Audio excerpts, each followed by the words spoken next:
आज मैं परिचर्चा करूंगा एज रिलैक्सेशन। एज रिलैक्सेशन पर मुझे कहना है कि जितने भी शिक्षित बेरोजगार हैं वह बीए, एमए, बीएड, एमएड और पीएचडी करने में उनको समय लग जाता है। समय इसलिए लगता है कि उसका एक पीरियड होता है। दूसरी बात कि गवर्नमेंट ऑफ बिहार हो या गवर्नमेंट ऑफ इंडिया हो, यूनिवर्सिटी जो है वो लेट सेशन चलता है, जिस वजह कर शिक्षित बेरोजगार का उम्र निकलता रहता है और उस हिसाब से सरकार वैकेंसी नहीं निकालती है।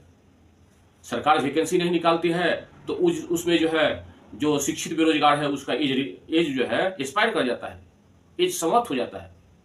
अभी फिलहाल बिहार में TRE 1, TRE 2 और TRE 3 भी एग्ज़ाम हुआ है। तो इसमें कुछ शिक्षित बेरोजगार लाखों में ऐसे हैं जिसका एज जो है एक्सपायर कर गया और वह अप्लाई नहीं कर सकता है। अप्लाई इसीलिए नहीं कर सकता है जिस तरह से जो है TRE 3 का एग्जामिनेशन हुआ, अब क्वेश्चन लीक के मामले में वो वैकेंसी रोक लगा दी गई, फिर वैकेंसी निकली।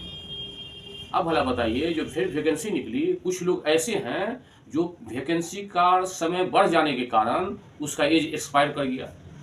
तो ऐसे लोगों को सरकार से मैं गुजारिश करता हूं कि एज में रिलैक्सेशन चाहिए।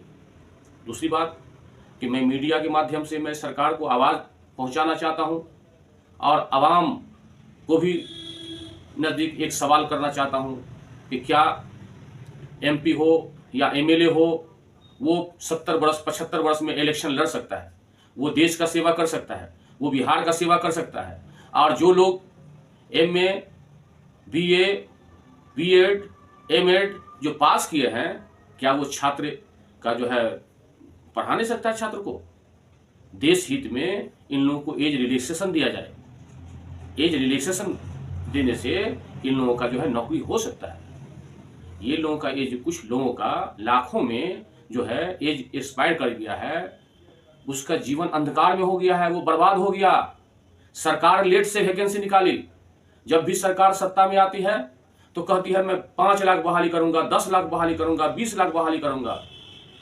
लेकिन सत्ता पर जब आसीन होता है वो अपने 70 वर्ष का रहता है, वो देश का और बिहार का सेवा कर रहा है। क्या 40-50 वर्ष का जो है आदमी शिक्षित बेरोजगार वो देश हित में वो बच्चे का सेवा नहीं कर सकता है, पढ़ा नहीं सकता है, शिक्षा नहीं दे सकता है? यह अन्याय है, यह जुल्म है, ये एक तरह का लोकतंत्र का हत्या है। आप माननीय नीतीश जी का मैं ध्यान आकृष्ट करते हुए कहना चाहता हूं कि आप लेट से वैकेंसी निकालें। आपका विभाग सुस्त के कारण क्वेश्चन लीक हुआ, जिस कारण से इन लोगों का जो है एज एक्सपायर कर गया। अब बताइए कि इन लोगों को जो है एज में रिलैक्सेशन नहीं दीजिएगा तो कैसे काम चलेगा? बल्कि मैं तो ये कहना चाहता हूं सोशल मीडिया के माध्यम से कि जिन लोगों का TRE 3 में 2 नंबर, 4 नंबर, 5 नंबर, 10 नंबर से जो है एग्जामिनेशन में रिजल्ट नहीं पास कर सका, उन लोगों को सप्लीमेंट्री रिजल्ट दीजिए और 2-4 नंबर, 10 नंबर बढ़ा करके सप्लीमेंट्री रिजल्ट दीजिए। बहुत सीट खाली है, आप अपना मंशा सही कीजिए। क्या मैं तमाम श्रोताओं से और तमाम जनता को कहना चाहता हूं, इस पर मंथन कीजिए।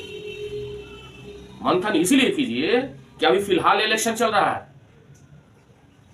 65 वर्ष, 70 वर्ष, 75 वर्ष, 80 वर्ष का आदमी इलेक्शन लड़ सकता है, उसको पेंशन मिल सकता है, वो देश का भलाई कर सकता है, वो देश का सेवा कर सकता है। क्या शिक्षित बेरोजगार जो BEd, MEd है उसका एज 2-4 साल अगर छूट गया तो क्या 40-50 साल में वो देश हित में बच्चे का जो है बच्चे को शिक्षा नहीं दे सकता है?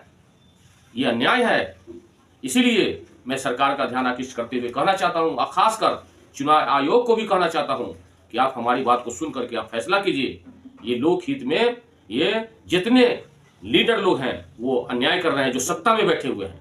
इसीलिए दरभंगा जिला जमीयत उलमा और जमीयत उलमा ऑल इंडिया जमीयत उलमा गुजारिश करता है कि आप देश हित में, शिक्षित बेरोजगार के हित में इन लोगों को एज में रिलैक्सेशन दीजिए, आयु में बढ़ोतरी दीजिए, जिससे आपका जो है बोलबाला होगा। इन लोगों का जो है ये पूरा अंधकार जीवन है, बर्बाद हो गया, आपके कारण बर्बाद हो गया।